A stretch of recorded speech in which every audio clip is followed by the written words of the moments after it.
그 프린트판 가지고 계시죠? 네, 맞습니다. 네, 저희들이 좀 같이 검토할 것은 이 조지훈의 시세계와 창작 방법.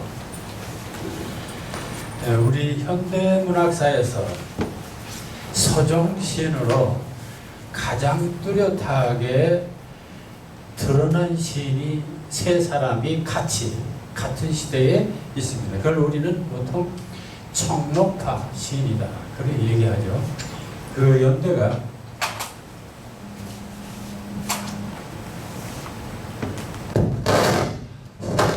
그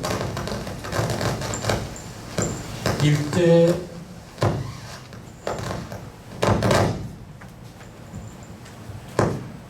그러니까 일제에서 해방 그 새로운 이런 그 전환기에 뭐가 닿나 봐. 전화기가 닿나 봐. 아, 전화기가 닿는 것 같아.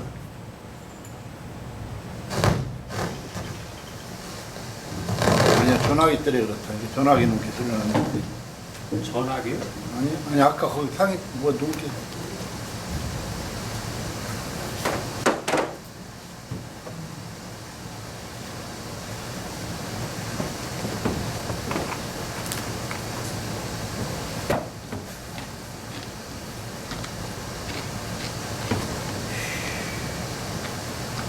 별소를 올렸잖아, 안 되니까.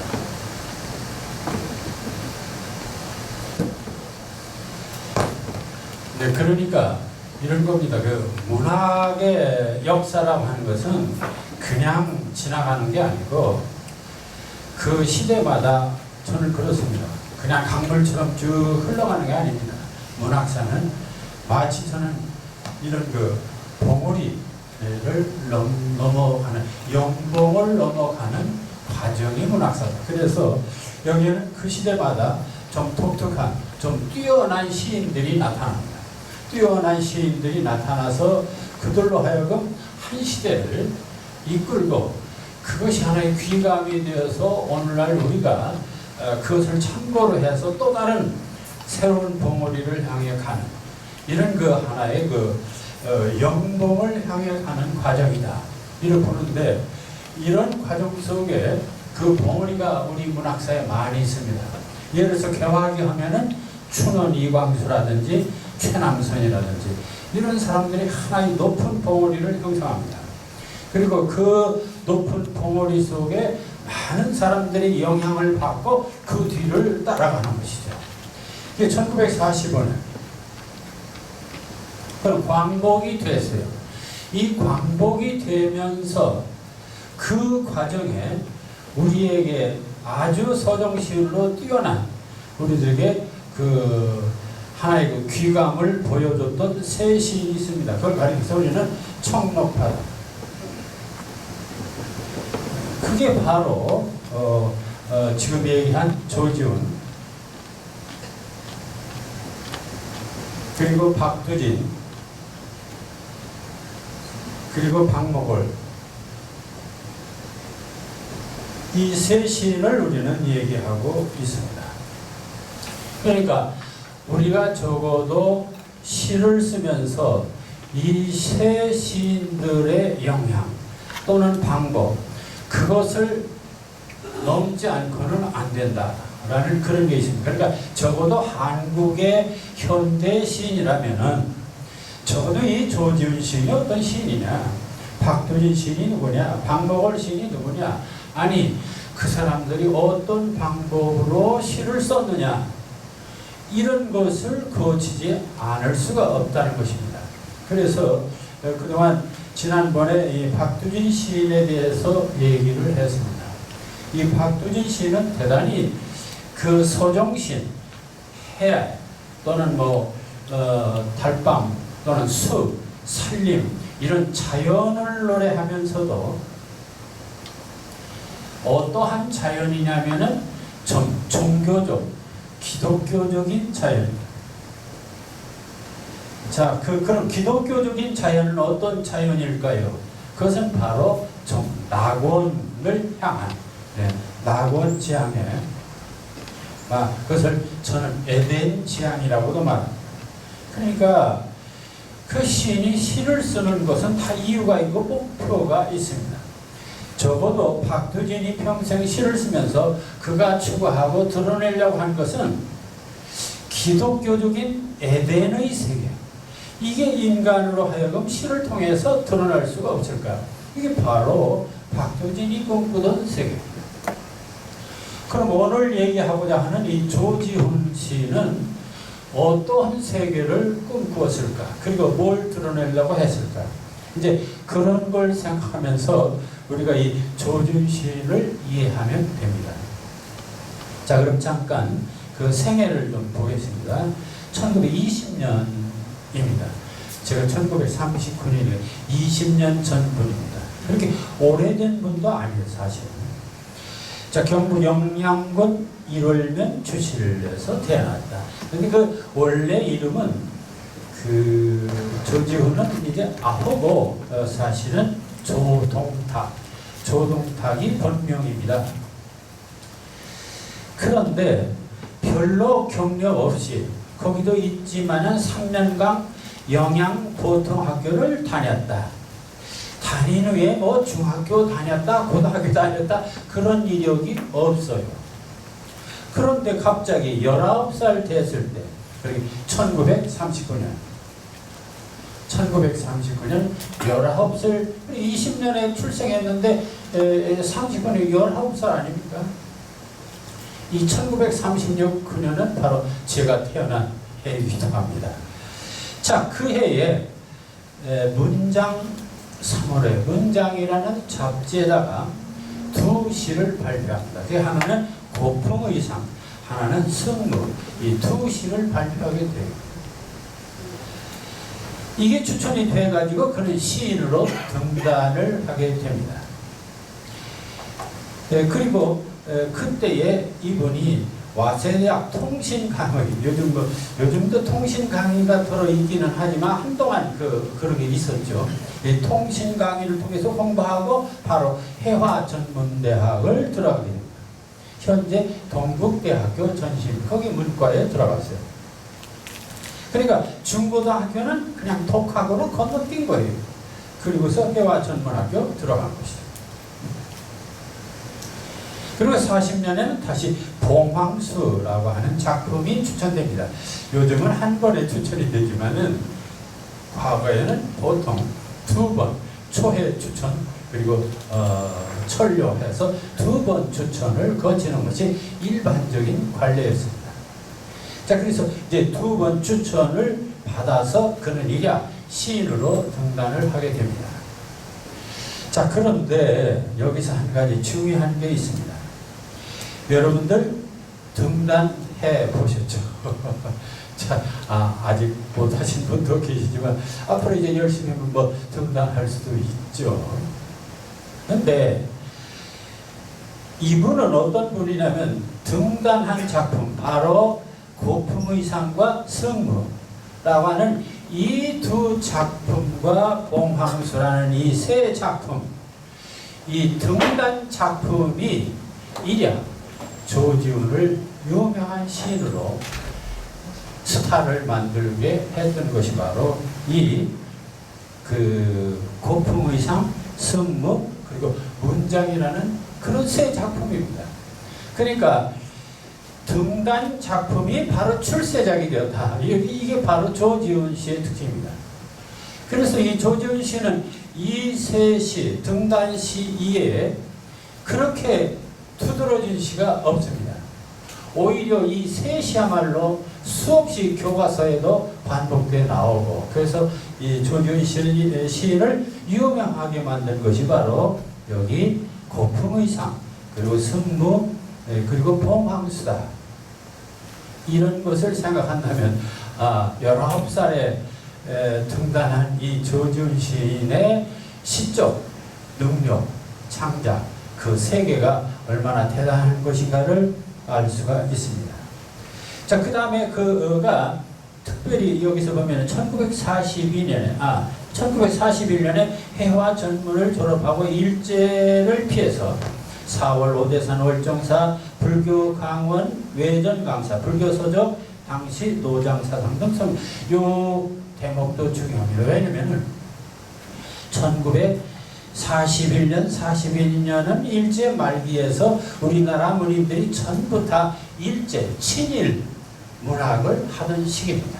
예를 들어서 유명한 우리가 존경하는 최남선이나 이광수나 이런 사람들이 전부 다 친일을 하면서 모두 보국대에 나가자라든지 일본 군대에 나가라고 앞장섰던 시대입니다. 그런데 그는 분연히 붓을 꺾고 월정사에 들어가서 불교 강의를 하고 이런 그 동양 서적을 공부하면서 그 시기를 벗어나게 됩니다. 자, 이렇게 함으로써 나중에 그가 1962년에 지조론이라고 하는 유명한 책을 남기게 돼요. 그래서 조지훈 하면은 지조, 이게 아주 우리나라 학자로서 정치가로서 지조를 중요시하는 학자입니다. 그는 끝까지 지조를 지켰어요.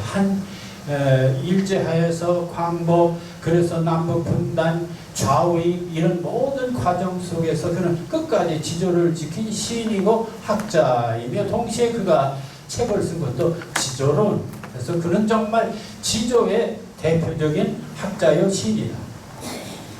이런 것이 실제 그의 몸으로 보이는 분이다. 자, 그래서 조선어 학회에 이제 편찬위원도 되고 해서 조선어 학회 사건에서 다 붙들려 들어가고 고생들 많이 했죠. 광복이 되자 46년 전국 문필가협회 그리고 청년문학가협회 고전문학부장을 담당하게 되는데 이것도 우리나라 문학사에서 중요합니다. 아시다시피 광복이 되면 이 좌익문인, 우익문인 이렇게 나눠서 서로 싸울 때 앞서서도 우리가 얘기한 서정주라든지 또는 박두진이라든지 유치환이라든지 이런 분들을 우리가 공부를 했는데 이분들이 전부 다 전국문필가협회, 청년문학가협회 쪽입니다. 다시 말하면 민족주의, 그러니까 이념에 물들지 않고 순수한 그 민족문화를 지킨다고 하는 그런 입장에서 문학을 전관 그런 그 순수문학과 시인들이었다. 그때에 청록집이라는 잡지를 냅니다.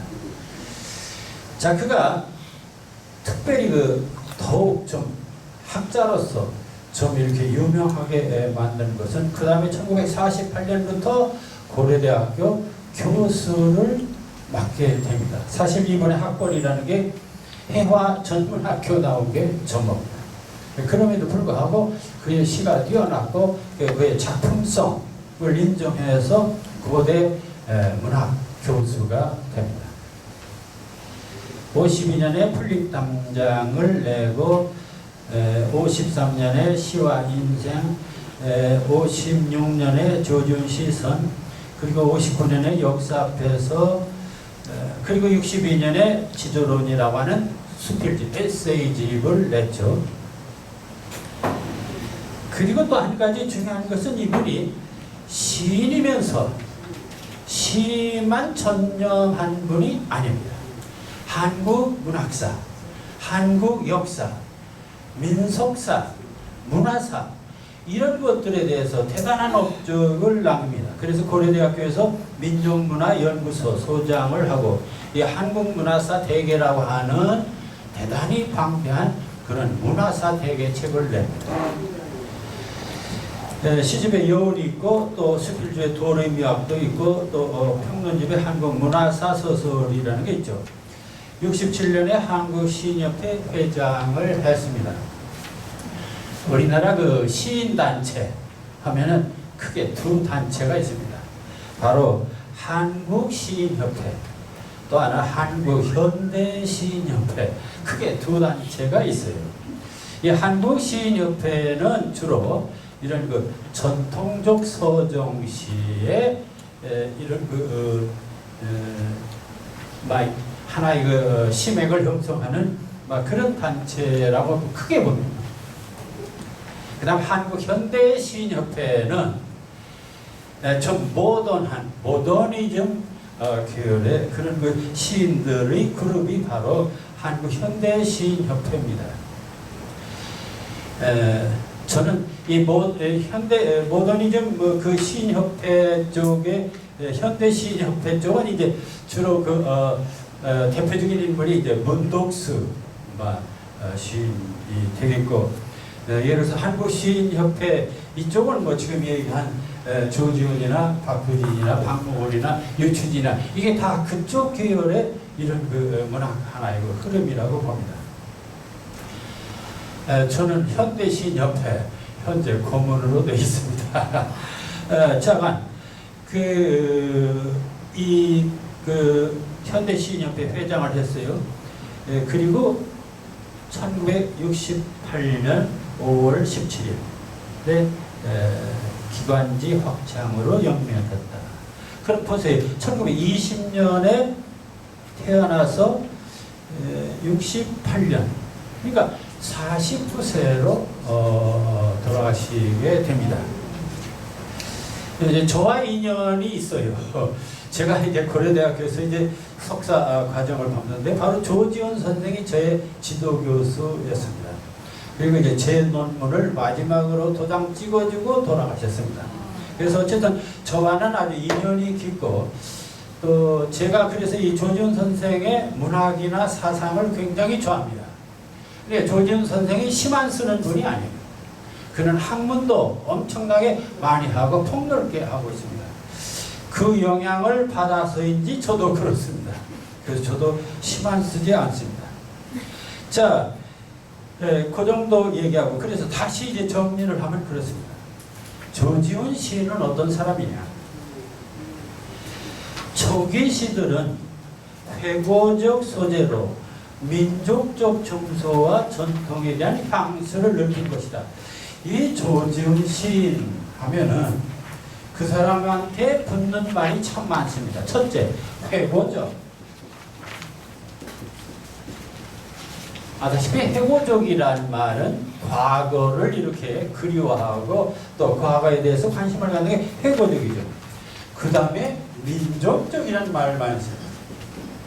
민족적 정서, 이런 말도 씁니다. 이게 바로 이 조지훈 시인에게 붙는 많은 그 수식어들입니다. 그래서 이 민족적 정서라는 것은 한민족이죠. 그럼 한민족 정서가 무엇일까요? 한민족 정서는 이제 뭐 여러 가지 얘기지만 김소를 이어서 하나의 무슨 뭐 한이라든지 뭐 한이라든지 또는 그리움이라든지 뭐 이런 어떤 정서가 있고, 또는 한국의 백의 민족 아닙니까? 그래서 어떤 백의 민족으로서의 어떤 생각 이런 것들도 하나의 민족적 정서라는 얘기를 할 수가 있죠. 그 다음에 이분에게 붙일 수 있는 또 얘기가 있는데, 그게 바로 뭐냐면 불교죠. 네, 재밌습니다. 같은 청록파인데 자연을 노래하는 분인데 너 불구하고 박두진은 기독교적인 자연, 그런데 조지훈은 또 불교적인 자연. 그래서 이렇게 신앙이 달라도 자연을 노래하는 것은 같이 할 수 있다. 그런 얘기가 되겠죠. 그 다음에 이제 또 하나 얘기할 수 있는 것은 이 조지훈 시인에게 얘기할 수 있는 것이 바로 고전적이라는 말을 또 씁니다. 고전적. 회고적이라는 말하고도 비슷하긴 하지만 고전적이라고 하면 그 예스러운 한국의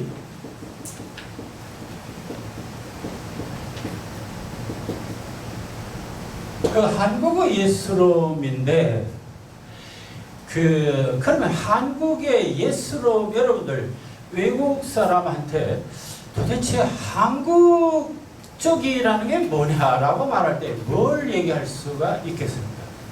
한국적이라는 게 뭐냐? 한국의 미가 뭐냐? 한국의 아름다움이 뭐냐? 자, 고전적이라는 것은 한국이 전통적으로 내려오는 어떤 하나의 미학이라든지 예술이라든지 그런 거예요. 그럼 한국의 도대체 예스러움 또 멋스러움이 도대체 무엇일까요? 내세울 만한 게 뭡니까?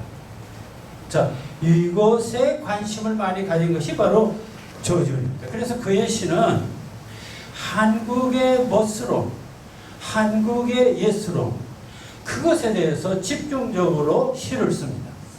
그게 바로 중요한 거예요. 여러분들, 그러니까 우리가 시를 쓰면서 나는 도대체 뭘 드러내고자 하는 것인가? 내가 평생 시를 쓰면서 또는 문학을 하면서 뭘 드러낼 것인가? 이런 것이 대단히 중요해요. 그러니까 여기서 참 이렇게 강의하면서 아, 조지훈이 누구냐, 박두진이 누구냐, 이렇게 말하는 게요. 이게 그냥 말하는 게 아닙니다. 이분들에게는 다 특색이 있어요. 그냥 고만고만한 게 아닙니다. 요즘 정치하는 사람들 하도 고만고만 해가지고 이게 도토리 기적입니다. 이게 문제예요. 어른이 없어요. 그러니까 문학도 마찬가지입니다. 그게 고만고만 뭔 소리를 하는지 알 수가 없다. 개성이 없어요. 그런데 적어도 한국 문학사를 빚는 이런 사람들은 분명한 자기 모습이 있고 자기 주장이 있고 자기 컬러가 있다. 그러니까 이 조지훈은 철저히 회고적, 민족적, 그리고 불교적, 그러면서도 한국의 예스러움, 고전적 이런 것에 집중하면서 드러내는데, 그가 한국의 예스러움, 고전적인 것에 가장 중요한데 초점을 맞춘 것이 이 앞으로 나오는 시에서 나오지만은 두 가지로 크게 볼 수가 있습니다. 하나는 의상, 고전 의상, 한복. 한복이 갖는 매력, 한복입니다. 그럼 한복의 핵심이 뭐냐? 한복의 핵심은 색깔하고 선입니다.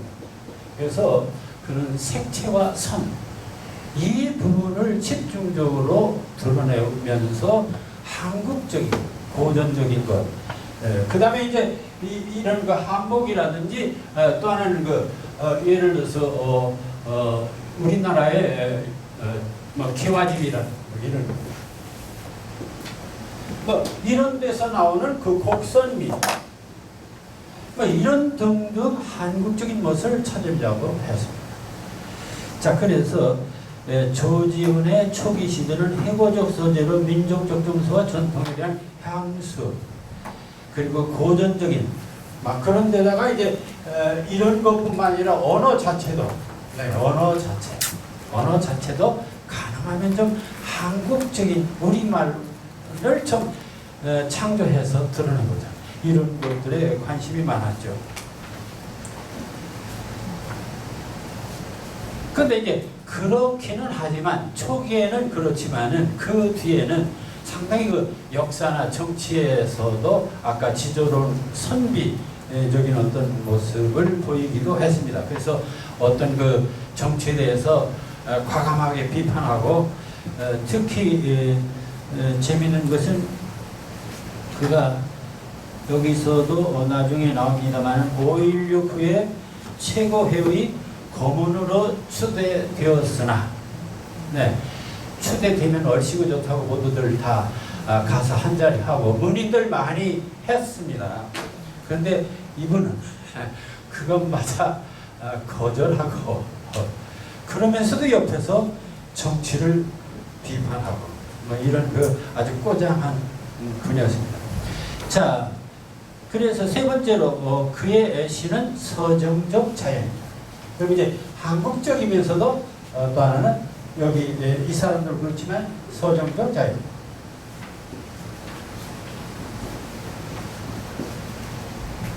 근데 여기서 하나 중요한 게 있습니다. 서정적 자연 하면은, 우리가 자연 하면은 산과 들과 바다와 뭐 이런 물리적 자연만 생각하는데, 조지훈은 그리 생각하지를 않았습니다. 이 자연 속에는 인간도 들어갈 수 있고, 역사도 들어가고, 민족도 자연 속에 들어갈 수 있다고 본 것입니다. 그러니까 굉장히 그의 자연은 폭넓은 자연입니다. 그러니까 자연을 노래한다.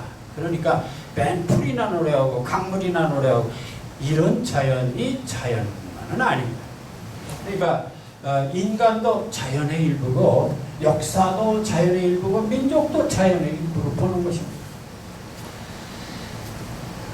자, 그 다음에 네 번째, 그는 시인인 동시에 독실한 학자다. 한국문학사 소설, 한국독립운동사, 신체근담이라는 무게 있는 저서를 간행하여 학계에 공헌한 바 크며 민족문학 대계 등 민족문화의 집대성과 민족정신, 문화진흥에 공헌했다. 그래서 고대 한국 고전국역위원장, 고대 민족문학연구소장, 민족문화추진위원회 편집위원장으로 많은 그런 그 문화사를 정리하는 데 공헌을 많이 했습니다. 다시 말씀드립니다만 다섯 번째로 그는 지조론이라는 저술에서 보듯이 그는 일제강점기에 친일에 물들지 않고 해방 후에는 좌익 세력에 맞섰으며 6.25 동란 중에는 문청 구국대로 평양까지 갔다 왔습니다. 자유당 독재 정권에서 저항했으며 5.16 교회 최고회의 고문으로 초대되었으나 이를 박차고 나온 끝내 시인, 학자의 지조를 지킨 인물이다.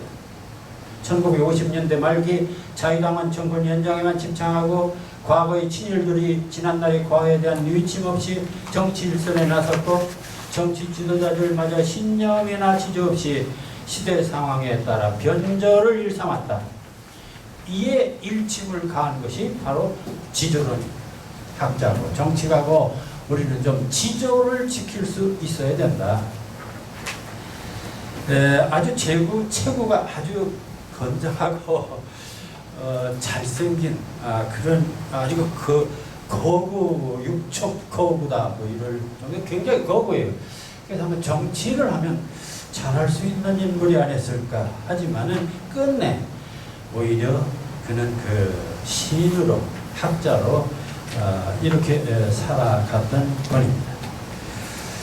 자, 그렇다면은 이제 지금 얘기한 내용들을 참고해서 조지훈 씨의 대표 작품들 그 속에서 우리가 느끼고 배워야 할 것이 무엇인가? 제일 먼저 아까도 말씀드린 것처럼 그의 출세작은 바로 등단 작품이다. 최초 19살에 쓴 그의 고풍의상과 그리고 우리가 너무 잘 아는 승무, 이게 다 19살 1939년 문장지에 발표했던 작품들입니다.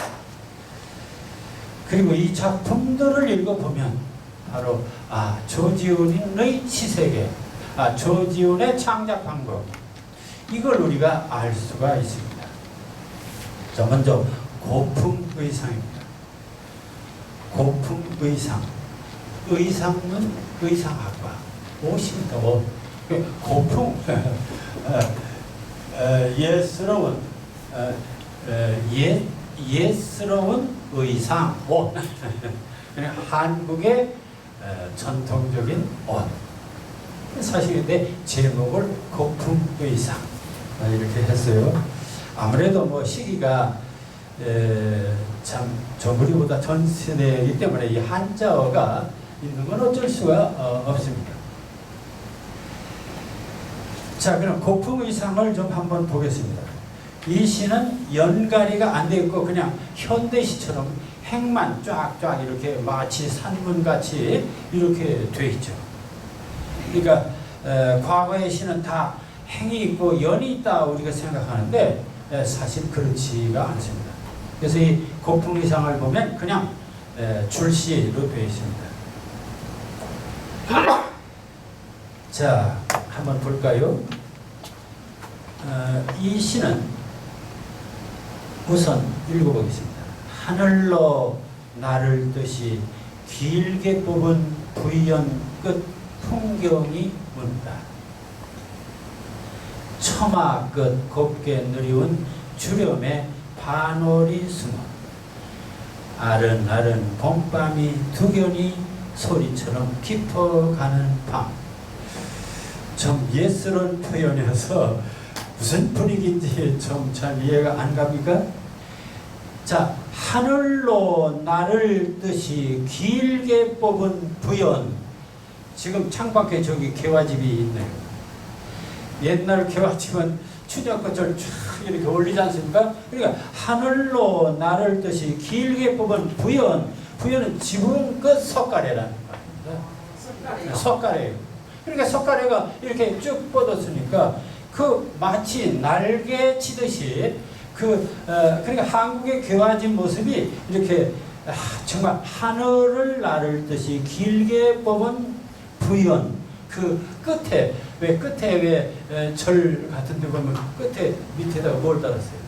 풍경 달았지 않습니까? 네, 그거예요. 하늘로 나를 듯이 길게 뽑은 부연, 그러니까 지금 그 석가래 끝 풍경이 온다. 바로 그 조그마한 그 바람 불면 땡땡거리는 정이 온다. 이것은 공간입니다. 지금 장소가 어디냐?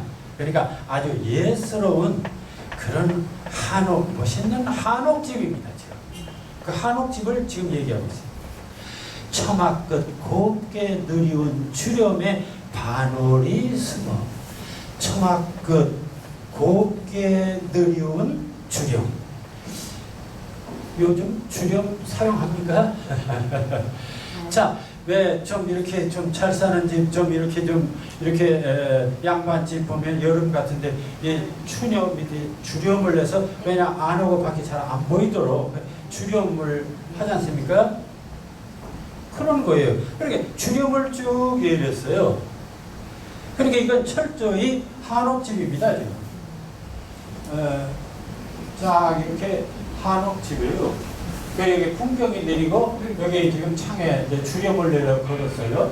자, 그 이제 주렴이 느리운 주렴에 반월이 숨어. 반월이 그 안에 숨었다. 안에서 보니까 밖에 있는 것을 숨었다. 이렇게 할 수도 있고, 또 하나는 글쎄 나는 이걸 오면서 이런 생각, 도대체 안에 반월이 있다는 말인가? 그럼 반월이 뭘까? 여인을 두고 이렇게 한 말인가? 이런 생각도 드는데 사실은 안에서 보면 주렴 밖에 이제 달이 있겠죠. 주렴이 그 주렴 밖에 걸쳐 있다 그런 얘기입니다. 자, 아른아른 봄밤이 투견이 소리처럼 깊어가는 밤. 자, 장소는 어디냐? 장소는 바로 아주 멋있는 한옥집. 추녀가 있고 주렴이 내려있는 이런 한옥집. 때는 언제냐? 네. 아른아른 봄밤이 투견이 서쪽 세우는 깊어가는 한밤중입니다. 이분의 시는 늘 밤중에 이루어져요. 그것은 그 다음에 나오는 여기 그 성무도 밤에 이루어집니다. 그 서쪽이 가는 것이 두견세. 두견세 그렇습니다. 이걸 서쪽세라고도 하고 두견세라고도 하고 그렇습니다. 네. 자, 여기까지 이제 공간과 시간, 그러니까 장소는 무대를 여기다 얘기해요. 무대를 제시했습니다. 그리고 그 다음에 이제 뭐가 나타난지 봅시다. 고와라 진정 아름다운 직업. 고봐라 이게 정말 조지훈의 시법입니다. 고와라 할 수 있는 것을 고봐라. 이것은 그 조지훈이 승무에서도 그런 거 있지 않습니까?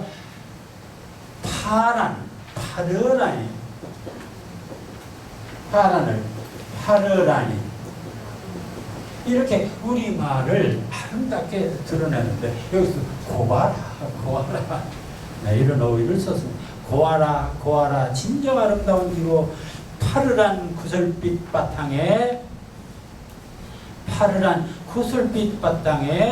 자줏빛 호장을 바친 회장 저고리입니다. 그러니까 지금 저고리 모습이 저고리인데 그 저고리 모습이 어떠냐? 그거 잘 이해 못해요. 이거 젊은 사람들 이해 못해요. 못하죠. 이제 그 시대는 이해할 수 있었지만 어쨌든 그 시대고 어찌고 우리의 고전적인 그런 한복을 자 고와라 진정 아름다운 지고 여러분들 한복 다 알지 않습니까? 파르란 구슬빛 바탕에 자 이게 저 구슬빛 바탕에 자줏빛 호장을 바친 회장 저고리. 자줏빛 왜 여기다 뭐 하는 게 자줏빛 이건 남자들은 잘 몰라도 여자분들은 잘 알 거예요. 동정의 회장절. 회장절이 하얀 동정이 여기 또 동정이 하얀 기가 동정이. 막히게요. 네, 하얀 동정의 환한이 박도소이다. 그냥 눈부셔요 이게. 그러니까 우리 의상을 우리는 무신고 야 멋있다 이게 아니고, 그러니까 우리 한복을 우리는 제대로 한 번이나 시적으로 드러내 본 일이 있습니까? 네. 좋다고만 하지 구체적으로 드러내 봤냐 이거예요.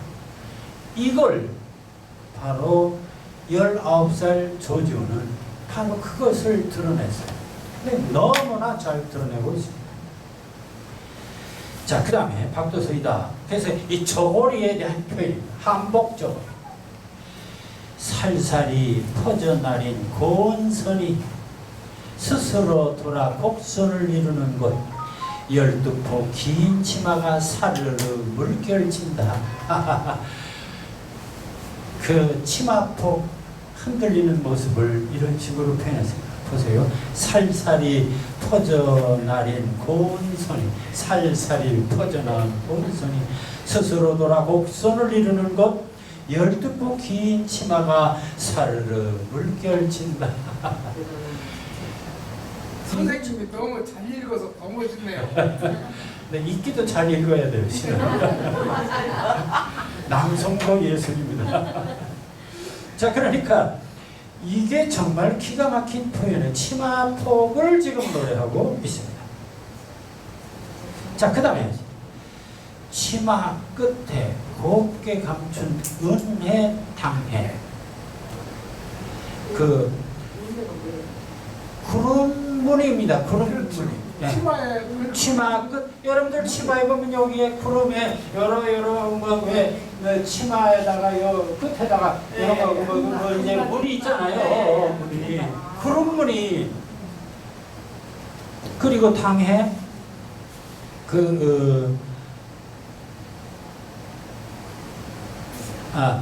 운의 당해 해는 그게 신발입니다. 그러니까 그래서 구름을 새긴 신발. 당나라 가족신 신발, 그 신발. 그러니까 지금 봐요. 위에는 회장저고리를 입고 밑에는 쫙 고운 치마를 입고, 그리고 신발은 운의 당의 신발을 신고. 자, 발자취 소리도 없이 대청을 건너 살며시 문을 열고, 지금 춤을 추면서 문 열고 나와요. 한복을 입고 의상을 입고. 그대는 어느 나라의 고전을 말하는 한 마리 호자. 그대는 어느 나라, 그러니까 한국을 말하는 고전을, 한국의 고전, 한국의 정말 전통적인 아름다움을 말하는 한 마리 나비가 아니라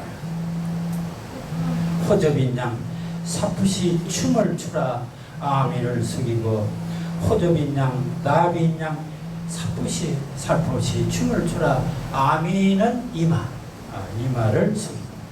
자, 그래서 여기 보면 처음에는 장소와 시간, 그 다음에는 저고리, 치마, 춤 동작, 그리고 마지막으로 이제는 나는 이 밤에 옛날에 살아. 나는 이 밤에 옛날에 살아. 그게 뭔 소리예요? 현재지만 나는 지금 옛날과 함께 산다는 것입니다. 눈 감고 검은 고줄 골라버리니 장단 맞죠? 그러니까 여인은 지금 한복입고 춤을 추고 옆에서 나는 장단 맞춰서 검은 고를 치고, 정말 한국적인 그 고전의 미의 절정을 보는 것이죠. 가는 버들인 양 가락에 맞추어 흰 손을 흔들어지다. 나는 지금 그런 거 감동에 사로잡혀서 장단치는 자기 모습을 그리고 있습니다. 그러니까 의상에 푹 빠져있는 자신의 모습을 지금 여기다가 마지막으로 소개하고 있습니다. 아니, 19살 때 쓴 거예요? 네, 19살. 19살일 뿐만 아니라 지금 쓴 것도 아니고, 네, 1939년. 그러니까 지금 80년 전에 쓴 시입니다. 80년 전. 그 대단하죠. 그러니까 자, 여러분들 보세요. 그 한국적인 미가 뭐냐?